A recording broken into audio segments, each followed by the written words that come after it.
Vous connaissez cette sensation? Celle de courir toute la journée, d'être perpétuellement en mouvement. Vous optimisez votre agenda à la minute près. Vous téléchargez la dernière application de productivité, celle qui promet enfin de tout changer. Vous lisez des livres qui vous expliquent comment devenir une version plus efficace de vous-même, comment faire plus en moins de temps. Chaque minute est une ressource à exploiter, chaque notification une urgence à traiter. Vous jonglez entre les réunions, les emails, les projets personnels et les obligations familiales. Vous êtes un maître de l'organisation, un virtuose de la gestion du temps. Et pourtant, le soir venu, vous vous sentez complètement épuisé. Pas cette bonne fatigue après un effort accompli, mais un épuisement mental, une lassitude profonde. C'est ce paradoxe étrange de notre époque. Plus vous en faites, plus vous avez l'impression de passer à côté de l'essentiel. Comme si, à force de remplir chaque instant, vous vidiez votre vie de sa substance. Comme si plus vous faisiez, moins vous viviez. Vous vous demandez où est l'erreur. Et si le problème n'était pas votre manque de discipline, ni votre méthode de travail? Et si vous n'aviez pas besoin d'un outil de plus, mais d'une perspective entièrement différente? Et si la solution ne se trouvait pas dans le futur, mais dans un passé lointain? Si c'était votre façon même de penser la productivité qui était à revoir? Parce qu'il y a 2500 ans, dans le calme des monastères, des moines bouddhistes avaient déjà compris quelque chose de fondamental sur l'esprit humain, l'attention et l'énergie. Un secret que la Silicon Valley, avec toute sa technologie, commence à peine à redécouvrir aujourd'hui. On t'a appris à croire que ta valeur dépend de ta production. Faire plus, plus vite, plus longtemps. Mais ce modèle crée quoi? Burn-out, anxiété, perfectionnisme, vide intérieur. Pourquoi? Parce qu'il repose sur une illusion, celle que tout doit durer. Ton énergie, ta motivation, tes résultats. Les bouddhistes appellent ça l'attachement. Et selon eux, c'est la racine de la souffrance. Il existe un mot, un concept si simple qu'il en est presque déroutant. Un mot qui, une fois vraiment compris, a le pouvoir de tout changer. Impermanence. C'est la loi fondamentale de l'univers. Rien ne dure. La nature nous le montre à chaque instant. Une fleur éclot, brille, puis se fane. Les saisons se succèdent, transformant le paysage. Chaque vague qui vient s'échouer sur la plage est unique et ne reviendra jamais à l'identique.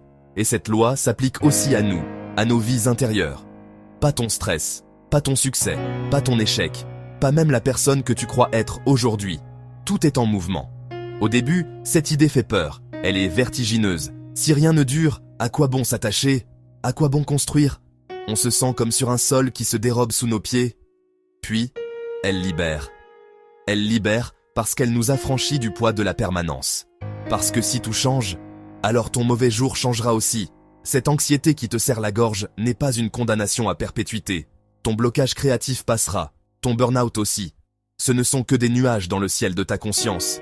Ils sont là, ils sont réels, mais ils finiront par se dissiper. Tu n'as pas besoin de contrôler chaque chose, de t'agripper à chaque moment de peur qu'il ne s'échappe.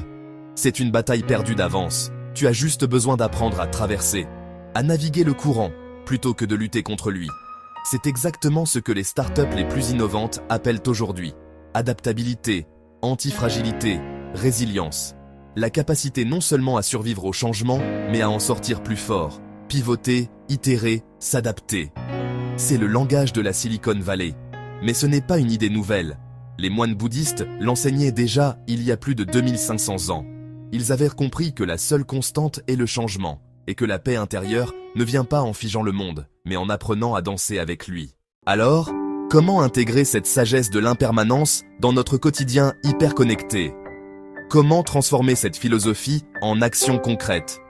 Loin des grands discours, voici 5 applications pratiques. 5 ancrages pour naviguer avec plus de sérénité et d'efficacité. Premièrement, abandonne la quête de la perfection. Le perfectionnisme est un mirage qui paralyse l'action. Il nous maintient dans un cycle infini de retouches, de doutes, et nous empêche de livrer. Ton projet, ton idée, ton œuvre n'a pas besoin d'être parfaite. Elle a besoin d'exister, d'être partagée, de rencontrer le monde. L'action concrète. Applique la règle des 80-20. Vise un résultat suffisamment bon et lance-toi. La véritable amélioration vient de l'itération, pas de l'attente. Deuxièmement, respecte tes cycles. Tu n'es pas une machine, tu es un organisme vivant. Comme la nature, tu as des saisons intérieures.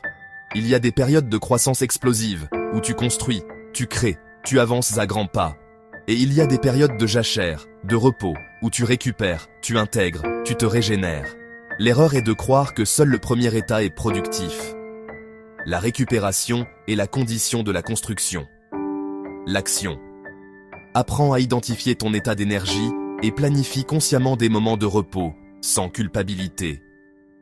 Troisièmement, lâche prise sur le résultat. Plonge-toi corps et âme dans ton travail. Vise l'excellence dans le processus, dans chaque geste, chaque décision. Mais une fois l'effort accompli, détache-toi émotionnellement de l'issue. C'est le grand paradoxe. En cessant de t'agripper au résultat, tu libères ton esprit de la pression et de la peur de l'échec. Cette liberté permet souvent à la créativité de s'épanouir et, ironiquement, mène à de meilleurs résultats. L'action définit le succès par la qualité de ton effort, pas par la validation externe. Quatrièmement, ancre-toi dans le présent par la respiration. Face au stress ou à la dispersion, ta respiration est ton ancre la plus immédiate.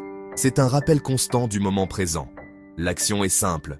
Plusieurs fois par jour, arrête tout. Prends 3 respirations conscientes. Inspire profondément par le nez, sens l'air remplir tes poumons. Expire lentement par la bouche et relâche les tensions.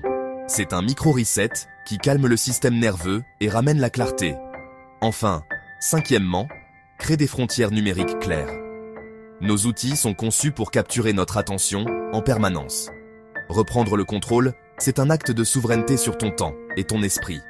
L'action définit des heures sans notification. Désactive les alertes non essentielles.